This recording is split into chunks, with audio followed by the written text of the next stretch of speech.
Alors aujourd'hui on se retrouve sur une nouvelle vidéo qui consiste à connaître les 20 commandes les plus basiques en Linux. Pour ce faire on aura un plan qui est en 4 parties. Donc premièrement on aura la navigation et la gestion de fichiers avec les commandes ls, cd, mkdir, etc. On verra ensuite dans une deuxième partie la lecture et l'édition avec les commandes cat, find, etc. On verra aussi tout ce qui est les processus et les terminals avec les commandes xterm, ps.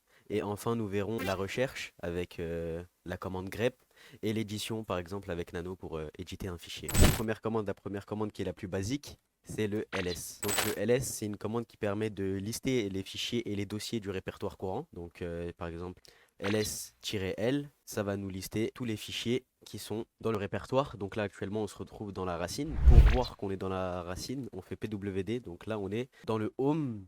Donc le slash home, on va dire le slash c'est la racine et du coup le slash home slash exium, donc c'est mon utilisateur. Donc la commande pwd, elle nous donne le chemin absolu qui est à différencier avec le chemin relatif. Par exemple, si là on a vu que nous étions dans le Exium, si j'aimerais aller dans le bureau par exemple, j'ai juste à faire un cd bureau. Cd, c'est une commande qui permet de changer directory, donc de changer de dossier. Donc là on peut le voir aussi ici, on peut voir qu'on se trouve dans le bureau, comparé à ici qu'on se trouvait dans le tilde. Le tilde c'est juste ce qui correspond à peu près à la racine, ou le chemin qui nous mène à la racine. Après le cd, on a vu que du coup là on est dans le bureau, donc là on a changé de directoire, donc on est rentré dans le bureau. Si on veut revenir en arrière, on a juste à faire un cd. Le cd 2 points, ça aurait pu très bien marcher, le cd 2 points il fait juste revenir dans un fichier au-dessus. Donc on a la commande aussi qui permet de créer des directories, vu que là on s'est déplacé, on veut peut-être pouvoir en créer. Donc là on va mkdir abonne-toi. Donc là j'ai créé le dossier abonne-toi. Si je fais la commande ls-l,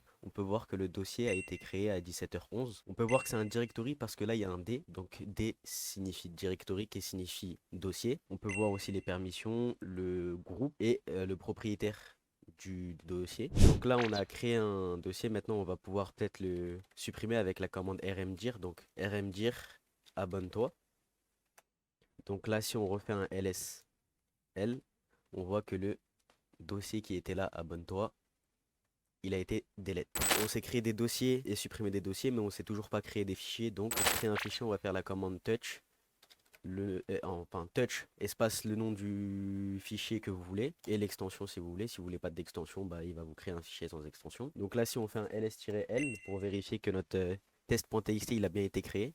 Effectivement, il a bien été créé à 17h12. Donc maintenant, on va peut-être vouloir, par exemple, le copier. Donc on peut faire un cp, le nom du fichier, donc cp test.txt. Et on va vouloir, par exemple, le copier en test1.txt. Donc là, on l'a copié. Du coup, si on veut le move, par exemple, je fais move, donc test.txt. Et je le move, par exemple, dans le bureau.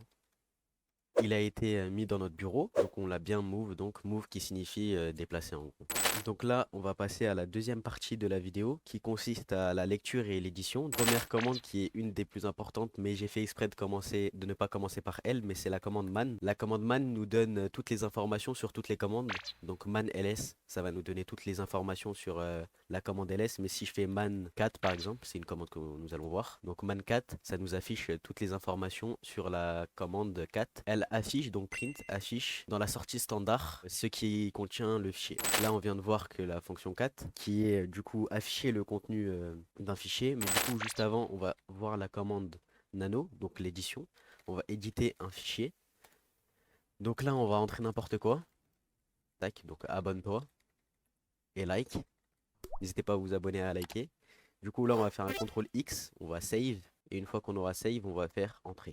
Donc là, maintenant, on va utiliser la commande cat qui nous disait que elle nous donne le contenu du fichier. Donc si je fais cat.txt, là on voit bien que le contenu du fichier, il y a un peu n'importe quoi, mais on voit le contenu du fichier. Aussi, il y a une commande qui permet par exemple d'afficher juste le début d'un fichier. Donc si je fais la commande head,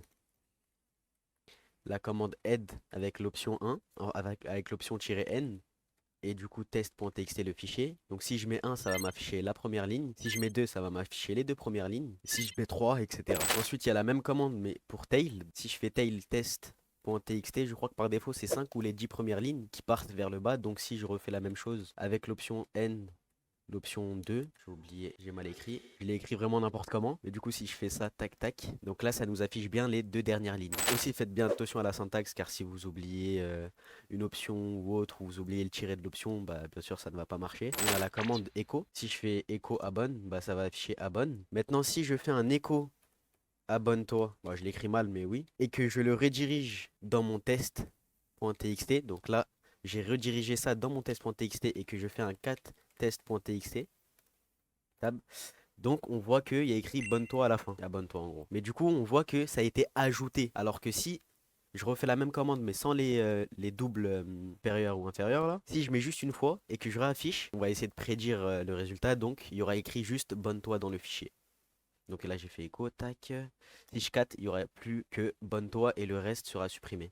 Donc ça c'était pour la commande écho et tout ce qui est la lecture et l'édition. Donc maintenant on va s'attaquer à l'avant-dernière partie qui est les processus. Et donc la commande PS qui nous affiche tous les processus en cours dans notre terminal par exemple. Donc là on voit que le PID de la commande ZSH c'est 6977 et par exemple la PS, donc la commande qu'on vient d'effectuer, elle a un PID vu que ça exécute un processus qui est 12800. Maintenant, on peut s'intéresser à la commande kill qui va kill du coup un processus. Mais là, si on essaye de kill cette commande du coup, à votre avis, qu'est-ce que ça va donner? Bah, ça va donner une erreur car la commande va être delete. Quand on aura fait kill, bah, cette ligne elle va disparaître. Parce qu'en gros, elle alloue juste la dernière commande. Donc là, si je fais un kill 2800, ça va pas marcher. Mais si je refais un PS, bah là, on voit toujours la même commande mais avec un autre PID. Donc à chaque fois que je fais PS, si on peut voir, là, le PS, il a un nouveau PID. Là aussi, le PS, il a un nouveau PID. Donc, à chaque fois que je fais une nouvelle commande, ça génère un nouveau PID. Et donc, à pas confondre, si je fais tout le temps PS, bah, j'aurai pas tout le temps le même PID.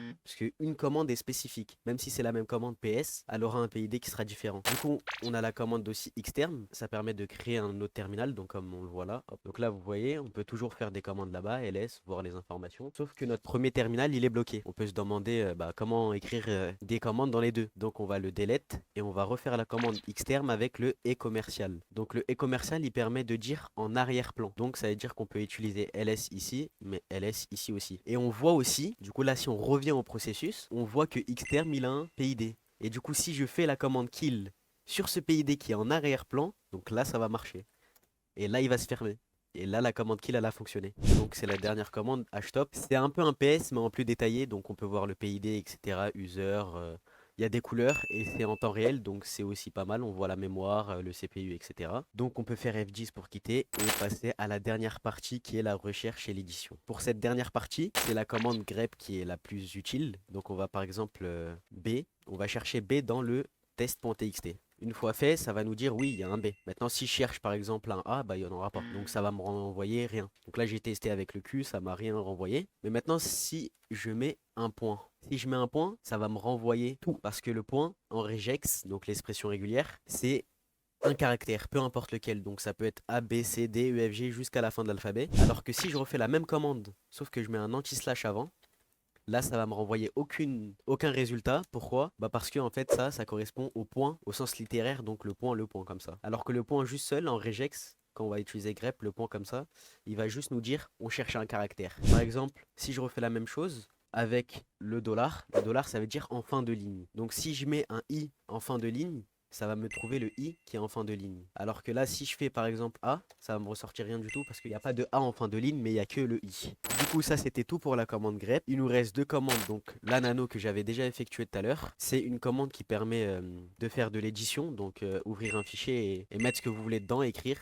Et pour fermer ça, vous faites CTRL X, vous faites O et vous faites Entrée pour save. Et enfin la dernière commande, donc comme vous avez vu tout à l'heure, dans ls-l, on voit ici des permissions, on voit des R, des W, mais on se demande c'est un peu quoi. Donc là, comme on a créé un fichier qui s'appelle test, donc test.txt celui-là, on voit que ces perms c'est RWRWR. Donc si moi j'ai envie que tout le monde a accès à ce fichier, donc je vais faire test.txt, donc je vais lui mettre les perms. Donc si on fait Entrée et qu'on renvoie la commande, bah ici, toutes les permissions seront actives et on aura RWX, RWX, RWX. Et maintenant, si par exemple je veux que ça soit un fichier super protégé, etc. et je veux que personne ait accès, bah alors on a juste à mettre 000 et du coup personne ne pourra avoir accès, ni même le groupe, ni même le propriétaire du fichier et ni même les autres groupes. Alors c'était tout pour cette vidéo et n'hésitez pas à poser des questions en commentaire si vous en avez besoin et n'hésitez pas à me faire savoir si mes explications ils étaient assez brèves ou trop rapides. Et sur ce, je vous dis à plus.